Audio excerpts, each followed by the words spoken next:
Hello again, I am Blunty, recording a video off the cuff because I'm feeling emotional right now. A mix of emotions, frustration and sadness and disappointment and just all kinds of things. I was already having a bit of a rough morning as far as my mood goes, but then it came a piece of information through that PAX Australia has officially been cancelled for the second year in a row due to the pandemic. Now, I don't know whether I'll even find this video worthy of posting because it's not about anything. It's not about a piece of news. It's not about the cancellation necessarily. It's not about a product. It's not about a game. It's not about photography. It's not about anything that I usually make content about. And I don't know whether you guys are even going to care about it that much because, well, a large portion of my audience isn't Australian anyway, so you wouldn't have been looking forward to PAX Australia as I was. But it has been cancelled. And like I said, it is obviously because of the pandemic. We were doing all right in Australia for a while there. We had things under control, and new cases per day were, sometimes down to the single digits and stuff here in New South Wales. But over the last few weeks, it's just run away from us again. And now hundreds upon hundreds of new cases every day, like at least 200 new cases to 300 new cases every single day for the past few weeks.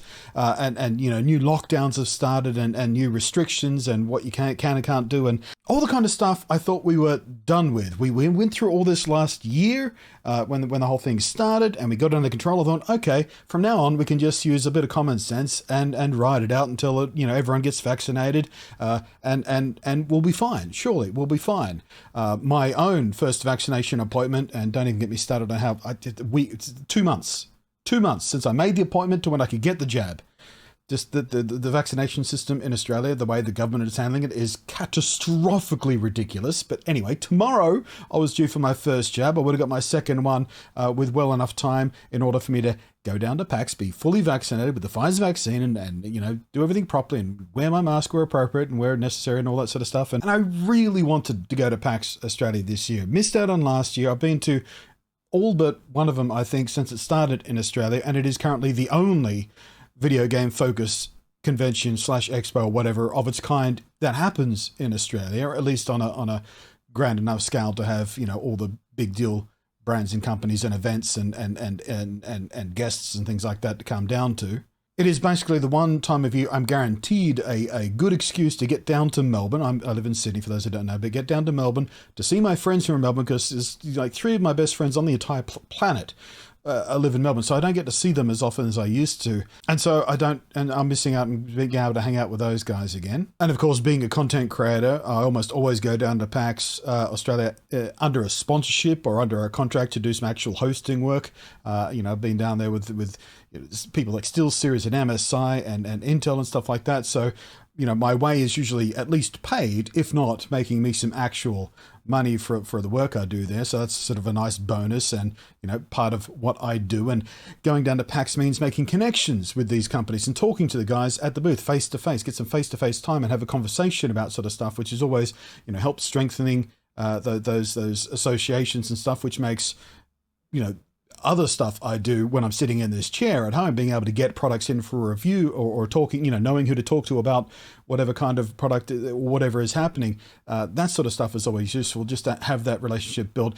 Free booze is another really fantastic excuse. Being a Twitch partner, I also get into the VIP section of the Twitch party they have every year, which is always a friggin' blast. And being, just the open bar for the VIPs and things like that, an open bar for a couple of other events, things like that. It's just nice to be able to just drink on someone else's dollar. And of course, the adventure of the trip itself, going down there and sort of meeting new people and having a look at all the new products, getting hands-on with the upcoming games and things like that, and talking to the publishers and going down to the back of the hall and seeing all the tabletop games going on, and going down to the back of the hall where they've got sort of old arcade machines and retro gaming machines all lined up there. And I've got a tradition with one of my friends, Ali. We always have a go at a fighting game, one of the Street Fighter variants or something like that. She sucks at it and I'm decent at it. But it's something we always do every year. It's a little tradition. It's fun. Sometimes I let her win a round or two just to see her smile. It's, and for the second year in a row, that has all been taken away from me. And on the one hand, I feel a bit selfish about being so angry about how I'm going to miss out on all this sort of stuff when there is a pandemic going on and people are, experiencing short-term and long-term health concerns. People are dying out there, for crying out loud. And here I am worrying about not being able to hang out with my friends for a weekend. So I feel a bit, guilty about feeling that kind of selfish attitude about that as well. But, I am just a person as well. I want to rage, and I've resisted doing this on this channel, but I want to rage at all the people who have caused this to happen. Our government bumbling so badly with basically everything they've done to handle the situation, the way the vaccines are being handled, the way the lockdowns are being handled, the way various restrictions are being handled, the way travel is being handled. Just this, everything they've done has just been a catastrophe of mismanagement. And don't even get me started on the actual national leadership, because that guy, dear American friends, remember what it was like living under the orange fella? Well, we got a guy a bit like that. He's different, but the same kind of wildly frustrating. I tweeted about this the other day. It's really horrible to wish someone dead. Like, it's vile and disgusting to wish someone dead. But I do wish this fucker would fake his own death so we would fuck off and we never have to hear from him again. And I'm angry at the people, the anti-vaxxer people. And we had a protest a few weeks ago in Sydney where a whole bunch of people went maskless and gathered together in a big spot just to protest. Oh, we don't want to wear masks. How does that even get into your system? And the mishandling of the distribution and ordering of the vaccines in the first place, and how to get a vaccine in the first place has been wildly bungled in Australia as well. And the people out there who are so arrogant, delusional, they don't listen to scientists. They listen to Facebook nitwits, and the people out there refuse to, we're living in a global pandemic with a respiratory disease, the one that goes in here, and people are going, oh, I don't want to be forced to wear a mask. It's a secret governmental control system. That's like wearing a leash. The government wants us to wear masks because it's about control, not about safety. How is this asking you to wear a mask to protect yourself from airborne disease that's running rampant throughout the entire planet right now and killing people and leaving other people with extreme long-term health conditions that we don't fully even understand yet? Why is it too much to ask to wear a mask? Why is that too much to ask? And it's only more frustrating that we've had a year and a half of this, basically.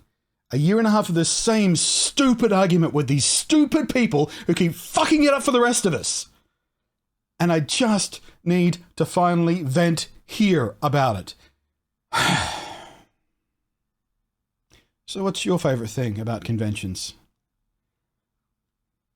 Mine's getting to hang out with my friends and share things that we enjoy together. Namely, just hanging out and drinking and video games. It's been a while since I've been able to do that. It's bumming me out. Thanks to the patrons.